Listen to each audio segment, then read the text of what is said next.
Hello class ninth, कैसे हैं आप सभी। उम्मीद करते हैं आप सभी बढ़िया होंगे, मस्त होंगे। तो आज हम लोग करने वाले हैं क्लास नाइन्थ के कुछ महत्वपूर्ण सवाल, है ना। सामाजिक विज्ञान के कुछ महत्वपूर्ण सवालों को आज हम लोग करने वाले हैं। तो इस वीडियो को आप लोग को अंत तक जरूर देखना है ना। तो आखिर कौन कौन से आज हम लोग महत्वपूर्ण सवाल को करने वाले, और आप लोग को देखना कि इतने साल हो, मतलब पूरा साल बीत गया है आप लोग का, तो बहुत सारे तैयारी भी कर लिए होंगे ना। तो कितनी तैयारी हुई ये भी आज आप लोगों को पता चल जाएगा ना। तो देखिए, सबसे पहला सवाल आ रहा है कि फ्रांसीसी क्रांति कब हुई। तो बताइए, फ्रांसीसी क्रांति कब हुई। बहुत ही आसान सा सवाल है ना। ये सवाल तो बहुत ही बार रिपीट होता है, बार बार पूछा जाता है, कब हुई फ्रांसीसी क्रांति। 14 जुलाई 1780 में हुई, है ना। 14 जुलाई 1789 में हुई, 15 अगस्त 1789 में हुई, या फिर 14 जुलाई 1796 में हुई। कब हुई हम सभी को पता है, कब हुई। 14 जुलाई 1789 में, है ना। 14 जुलाई 1789 में, ठीक है। चलिए आगे बढ़े हम लोग। चलिए क्वेश्चन नंबर 2 की तरफ बढ़ते हैं हम लोग, ठीक है। इंग्लिश में भी नीचे दिया हुआ है, जो इंग्लिश के बच्चे हैं वो यहां से देख सकते हैं ना। चलिए क्वेश्चन नंबर 2 की तरफ आते हैं। क्रांति के समय फ्रांस का शासक कौन था। कौन था फ्रांस का शासक, है ना। बहुत ही अजीबोगरीब शासक था, है ना। उसका नाम बताइए फटाफट से। लुई 16वां, है ना।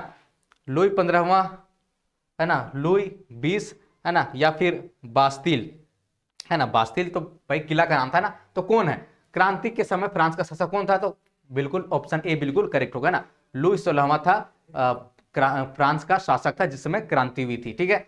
चलिए आगे बढ़े हम लोग, नेक्स्ट क्वेश्चन में आते हैं। और नेक्स्ट क्वेश्चन है हमारा, टाइद क्या था, ठीक है। टाइद क्या था। चर्च द्वारा लगाया गया कर था ये, या फिर राजा द्वारा लगाया गया कर था, या फिर फ्रांस में मुद्रा की एक इकाई, या फिर इनमें से कोई नहीं।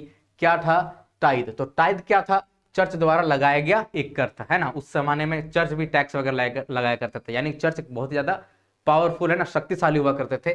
तो चर्च भी टैक्स लगाते थे, उसको हम लोग क्या बोलते हैं, टाइद बोलते हैं, है ना। चलिए आगे बढ़ते हैं हम लोग, है ना। इस तरह का बहुत सारे क्वेश्चन पेपर्स हमारे पास हैं, है ना। अगर आप लोग चाहते हैं और भी क्वेश्चन पेपर्स लाया जाए, है ना, उसका आंसर बताया जाए, तो आप लोग को क्या करना है, वीडियो को लाइक करना है ना, और हमें सपोर्ट करना है, ठीक है। चलिए तो हम लोग आगे बढ़ते हैं। क्वेश्चन आ रहा है कि द स्पिरिट ऑफ लॉज लिखा, यानी कि किसने लिखा spirit of laws. John Locke ने लिखा, है ना, जाक रूसो ने, वोल्टियर ने, या फिर मोंटेस्क्यू ने लिखा। तो इसका सही उत्तर क्या होगा, डी बिल्कुल करेक्ट होगा, है ना। मोंटेस्क्यू ने लिखा था द स्पिरिट ऑफ लॉज, है ना। उसमें इन्होंने क्या किया था, बहुत सारे रूल नियम बताए थे, किस तरह का शासन व्यवस्था होना चाहिए, है ना। इस तरीके के यहाँ पे दिया गया था। चलिए आगे बढ़ते हैं हम लोग। बताइए, फ्रांस के इतिहास में, है ना, फ्रांस के इतिहास में कौन सा काल आतंक का युग कहा जाता था। आतंक का युग यानी ऐसा युग जहां पे पूरा खून ही खून हुआ ना, यानी इसको आतंक का युद्ध कहा गया। आतंक का युग कहा गया। तो कौन सा है। 1793 से 1798, 1793 से 1799, 1793 से 1794, या फिर 1793 से 1797। तो इसका सही उत्तर क्या होगा, सही उत्तर होगा ऑप्शन सी, है ना। 1793 से 1794 इस समय भाई काफी कत्लेआम हुआ था, चलिए इसको आतंक का युग कहा जाता है ना। इसी दौरान लू सलामा को भी दर्दनाक मौत दी गई थी, ना। चलिए आगे बढ़ते हम लोग। समाज परिवर्तन के समर्थकों के समूह को कहा जाता है, क्या कहा जाता है। तो समाज में परिवर्तन चाहते हैं, है ना, तो उसके समूह को क्या कहा जाता है। उदारवादी कहा जाता है ना, रेडिकल कहा जाता है, रूढ़िवादी कहा जाता है, या फिर इनमें से कोई नहीं कहा जाता है। तो इसका सही उत्तर क्या होगा, नहीं, रेडिकल कहा जाता है ना। लोग काफी तेजी से बदलाव चाहते हैं, उदारवादी भी बदलाव चाहते हैं, लेकिन थोड़ा धीरे धीरे आराम आराम से, ना। चलिए आगे बढ़ते हैं हम लोग। किसका विचार था कि औद्योगिक समाज, किसका विचार था कि औद्योगिक समाज पूंजीवादी समाज है ना। किसका विचार था आखिर ये। फ्रेडरिक फ्रेडरिक एंगल्स का था, है ना, कार्ल मार्क्स का था, जोसेफ मेजिनी का था, या फिर रूसो का था, है ना। औद्योगिक समाज पूंजीवादी समाज है ना, यानी कि जो उद्योग है हमारे पास, तो ये क्या है, ये एक क्या बोलते हैं, ये पूंजीवाद का ही समाज है ना। पूंजीवाद क्या होता है, समाजवाद क्या होता है ना, औद्योगिक औद्योगिक समाज क्या होता है, ये सब क्या होता है। अगर किसी भी चीज पे अगर आप लोग को ना समझना हो, अगर दिक्कत हो रही हो, तो आप कमेंट कर सकते हो उस टॉपिक का नाम, ताकि उस टॉपिक पे हम अलग से वीडियो बना देंगे, है ना। तो ये किसका मानना था, किसका विचार था, ये कार्ल मार्क्स, है ना। ऑप्शन बी बिल्कुल करेक्ट होगा। कार्ल मार्क्स का विचार था कि जो औद्योगिक समाज है ना, वो पूंजीवादी समाज है ना, पूंजीवादी भाई ऐसा समाज होता है जहाँ पे पूंजीवादी लोगों का चलता है, जो उसमें अमीर गरीब होता है ना। कार्ल मार्क्स क्या थे कि ये चाहते थे कि थोड़ा एक हमारा जो समाज क्या है ऐसा बने जहाँ पे कोई अमीर गरीब ना हो, है ना, सभी को संसाधनों को उसके जरूरत के हिसाब से दिया जाए, है ना। चलिए हम लोग आगे बढ़ते हैं। प्रथम विश्व युद्ध कब लड़ा गया? बहुत ही आसान सवाल है ना। प्रथम विश्व युद्ध कब लड़ा गया? 1910 ईस्वी में, 1914 ईस्वी में, या फिर 1924 ईस्वी में, 1930 ईस्वी में? कब लड़ा गया था, है ना। तो उसका सही उत्तर क्या होगा? ऑप्शन बी, है ना, 1914 ईस्वी में से स्टार्ट हुई थी। कब तक चली थी, है ना? 1914 से 1918 तक चली थी। हम सभी को पता है ना, 1914 से 1918 तक प्रथम विश्व युद्ध चला था, है ना। चलिए आगे बढ़ते हैं हम लोग। रूसी क्रांति कब हुई थी? बताइए, रूसी क्रांति कब हुई थी, है ना। फटाफट से उत्तर कीजिए कि 1910 ईस्वी में हुई, 1914 ईस्वी में हुई, 1917 ईस्वी में हुई, या फिर 1920 ईस्वी में हुई? रूसी क्रांति कब हुई थी? तो सही उत्तर क्या होगा? ऑप्शन सी, रूसी क्रांति 1917 ईस्वी में हुई थी। चलिए आगे बढ़ते हैं हम लोग, है ना। When did the Russian Revolution take place, है ना। चलिए इंग्लिश वाले पढ़ते जाएंगे, इंग्लिश का क्वेश्चन भी, ठीक है। बताइए, निर्वाचन द्वारा गठित रूसी सांसद को क्या कहा जाता है? बताइए क्या कहा जाता है? निर्वाचन द्वारा गठित रूसी सांसद को क्या कहा जाता है ना। बताइए इसको क्या कहा जाता है? कुलक, है ना, ड्यूमा, स्टेट, या फिर नात्सी? क्या कहा जाता है? तो उसको क्या कहा जाता है? ड्यूमा कहा जाता है। ऑप्शन बी क्या होगा यहाँ पे? बिल्कुल करेक्ट होगा, ना। इस तरीके का भी सवाल आएगा ना। तो अगर आप चाहते हैं कि और भी क्वेश्चन पेपर यहाँ पे लाए जाए तो आप लोग उस वीडियो को शेयर करना है ना, अपने दोस्तों के पास, ताकि सभी को पता चले कौन कौन सा महत्वपूर्ण सवाल आने वाले हैं, है ना। चलिए आगे बढ़ते हैं हम लोग। निम्न में से कौन मित्र राष्ट्र कहलाता है ना। मित्र राष्ट्र आप सभी को पता है, मित्र राष्ट्र था, केंद्रीय राष्ट्र था, है ना, जो प्रथम विश्व युद्ध में लड़ रहे थे एक दूसरे से। तो इसमें से कौन कौन है मित्र राष्ट्र? मित्र राष्ट्र में इंग्लैंड, फ्रांस, या फिर रूस, या फिर इनमें से सभी, है ना। तो उसका सही उत्तर क्या होगा? इनमें से सभी, क्योंकि मित्र राष्ट्र में इंग्लैंड भी था, फ्रांस भी था, रूस भी था, है ना, इसमें अमेरिका भी था, है ना। और एक जो केंद्रीय शक्तियां थी, है ना, उसके अंदर जो क्या बोलते हैं जर्मनी वगैरह था, है ना, उसमें क्या क्या बोलते हैं, ऑटोमन साम्राज्य भी था उसके अंदर, है ना, उसके अंदर ऑस्ट्रिया हंगरी वगैरह था, ठीक है, केंद्रीय शक्ति में, ठीक है। चलिए आगे बढ़ते हैं हम लोग। बताइए, नात्सी पार्टी का गठन किसने किया? नात्सी पार्टी का गठन किसने किया? नात्सी पार्टी का गठन किसने किया? बताइए, हिटलर ने किया, है ना, मुसोलिनी ने किया, लेनिन ने किया, या फिर इनमें से कोई नहीं? किसने किया? तो हम सभी को पता है कि नात्सी पार्टी, नात्सी जर्मनी नाम जाना जाता है किससे? हिटलर के नाम से जाना जाता है ना। तो ऑप्शन ए क्या होगा? बिल्कुल करेक्ट होगा, ठीक है। चलिए इसके समय में ये जो पार्टी है काफी महत्वपूर्ण भूमिका, मतलब क्या बोलते हैं, सबसे प्रचलित पार्टी वही थी उसके समय में, है ना। चलिए आगे बढ़ते हैं हम लोग। जर्मन मुद्रा को क्या कहा जाता है ना। आखिर जर्मन मुद्रा को क्या कहा जाता है? जल्दी से बताइए, देखते हैं कौन इसका उत्तर करता है ना। डॉलर, मार्क, फ्रैंक, या फिर रुपया, है ना। रुपया तो भारत का मुद्रा को कहा जाता है ना। तो जर्मन मुद्रा को क्या कहा जाता है? तो जर्मन मुद्रा को ऑप्शन भी बिल्कुल करेक्ट होगा, मार्क कहा जाता है ना। लेकिन आज के समय में यहाँ पे ना यूरो चलता है ना। यहाँ पे क्या चलता है?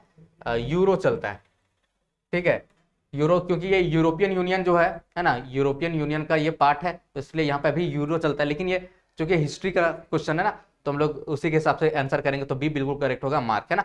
चलिए आगे बढ़ते हैं हम लोग। चलिए क्वेश्चन नंबर 14 की तरफ बढ़ते हैं। जर्मनी में कब विशेषाधिकार अधिनियम, है ना, कब विशेषाधिकार अधिनियम पारित किया गया ना, जिसको हम लोग बोलते हैं एनेबलिंग एक्ट, ठीक है। तो एनेबलिंग एक्ट कब लाया गया, ये आपको बताना है, कब लाया गया? 1930 ईस्वी में, 1932 ईस्वी में, है ना, 1933 ईस्वी में, या 1935 ईस्वी में? तो इसका सही उत्तर क्या होगा? ऑप्शन सी बिल्कुल करेक्ट होगा, 1933 ईस्वी में लाया गया था, है ना। चलिए क्वेश्चन नंबर 15 की तरफ बढ़ते हैं। चलिए क्वेश्चन नंबर 15 क्या आ रहा है? कर्क रेखा किस राज्य से नहीं गुजरती, है ना। तो कई बार होता है ना, ये नहीं छूट जाता है ना, मेरे से तो ऐसे बहुत बार हो चुका है पहले, ये नहीं छूट जाता, इसलिए क्वेश्चन को आप लोगों को ध्यान से पढ़ना है। किस राज्य से नहीं गुजरती है? राजस्थान, उड़ीसा, छत्तीसगढ़, है ना, त्रिपुरा, किससे नहीं गुजरती? तो सही उत्तर क्या होगा? जी हाँ, उड़ीसा बिल्कुल करेक्ट उत्तर होगा ना। उड़ीसा से नहीं गुजरती, क्योंकि कर्क रेखा 8 राज्यों से होकर गुजरती है ना। इसके लिए एक ट्रिक था, है ना, वो ट्रिक शायद आप लोगों को पता होगा। वो ट्रिक क्या था, है ना? वो ट्रिक था मित्र पर गमछा झाड़, है ना, मित्र पर गमछा झाड़, है ना, उसको लिख लीजिए एक बार, है ना, मित्र पर। अगर आप लोग को पता था तो अच्छी बात है, जिनको नहीं पता था, है ना, उनको क्या करना है, इसको लिख लेना है, क्योंकि याद करने में क्या होता है, इससे अच्छा आसानी होता है ना। मित्र पर गमछा झार, ठीक है, मित्र पर गमछा झार। अब देखिए यहाँ पे है ना, इसमें क्या है, मित्र है, मी से क्या होगा, मिजोरम हो जाएगा है ना, त्रिपुरा त्रास से हो जाएगा है ना, पा से पश्चिम बंगाल हो जाएगा, राज से राजस्थान हो जाएगा, गा से गुजरात हो जाएगा, माँ से मध्य प्रदेश हो जाएगा, छा से छत्तीसगढ़ हो जाएगा है ना, झार से झारखंड, हमारा प्यारा झारखंड हो जाएगा ना। तो ये 8 राज्यों से होकर के गुजरती है। तो इसमें से उड़ीसा तो कहीं आया ही नहीं है ना, त्रिपुरा, राजस्थान, ये सब आ गया, ये नहीं आया है ना। तो ये ऑप्शन बी क्या होगा, इसका बिल्कुल करेक्ट उत्तर होगा। चलिए आगे बढ़ते हैं हम लोग। चलिए, भारत का सबसे पूर्वी देशांतर कौन सा है ना, भारत का सबसे पूर्वी देशांतर कौन सा है, जल्दी बताइए इसका, है ना। 97 डिग्री 25 मिनट पूर्व, 77 डिग्री 6 मिनट पूर्व, 68 डिग्री 7 मिनट पूर्व, 82 डिग्री 32 मिनट पूर्व। तो इसका सही उत्तर क्या होगा, तो सही उत्तर होगा 97 डिग्री 25 मिनट पूर्व, है ना। चलिए आगे बढ़ते हैं हम लोग, क्वेश्चन नंबर 17 की तरफ बढ़ते हैं। चलिए, पूर्वी घाट का सर्वोच्च शिखर है, पूर्वी घाट का सर्वोच्च शिखर है कौन सा है ना, पूर्वी घाट का सर्वोच्च शिखर कौन सा है ना, अनाईमुड़ी है, या फिर महेंद्रगिरी है ना, या फिर कंचनजंगा है, या फिर खासी है, तो कौन सा है, तो महेंद्रगिरी इसका क्या होगा, सही उत्तर होगा, है ना। ऑप्शन बी क्या होगा इसका बिल्कुल करेक्ट उत्तर होगा, ठीक है। ये जो कंचनजंगा है ये तो पश्चिमी घाट का है ना, और ये जो आईमुड़ी है ये तो पूरा भारत का, ठीक है। चलिए आगे बढ़ते हैं हम लोग, क्वेश्चन नंबर 18 की तरफ बढ़ते हैं, है ना। निम्न में से लवणीय जल वाली झील कौन सा है ना, झील आपको बताना, जो वो भी लवणीय झील है ना, बताइए उसका कौन सा झील है, सांभर, वुलर, डल, या फिर पुलिकट, है ना, कौन सा झील है जो लवणीय जल वाली झील किसको बोला जाता है, तुम सभी को पता है, इसको सांभर, सांभर झील को बोला जाता है ना। ये कहाँ पे है, ये राजस्थान में है ना। चलिए आगे बढ़ते हम लोग क्वेश्चन नंबर 19 की तरफ। चलिए, निम्न में से कौन सी नदी भ्रंश घाटी से होकर बहती है, कौन सी नदी भ्रंश घाटी से होकर के बढ़ती है, तुंगभद्रा है, कृष्णा है, नर्मदा है, या फिर तापी है, कौन सी नदी है, तो इसका सही उत्तर क्या होगा, सी, नर्मदा नदी, है ना। तो नर्मदा नदी भ्रंश घाटी से होकर के बहती है ना। चलिए आगे बढ़ते हम लोग, क्वेश्चन नंबर 20 की तरफ बढ़ते हैं ना। निम्न में से भारत का अक्षांशीय विस्तार कितना है ना, अक्षांशीय विस्तार कितना है भारत का, यह आपको बताना है ना। 8 डिग्री 4 मिनट नॉर्थ से 37 डिग्री 6 मिनट नॉर्थ, नॉर्थ यानी कि उत्तर, है ना, ठीक है। ऑप्शन बी क्या है, 8 डिग्री 2 मिनट नॉर्थ से 30 degree 6 minute north, 6 degree 10 minute north से 38 degree 6 minute north, 6 degree north से 30 डिग्री 9 मिनट नॉर्थ। तो इसका सही उत्तर क्या होगा, सही उत्तर इसका ऑप्शन ए होगा, है ना।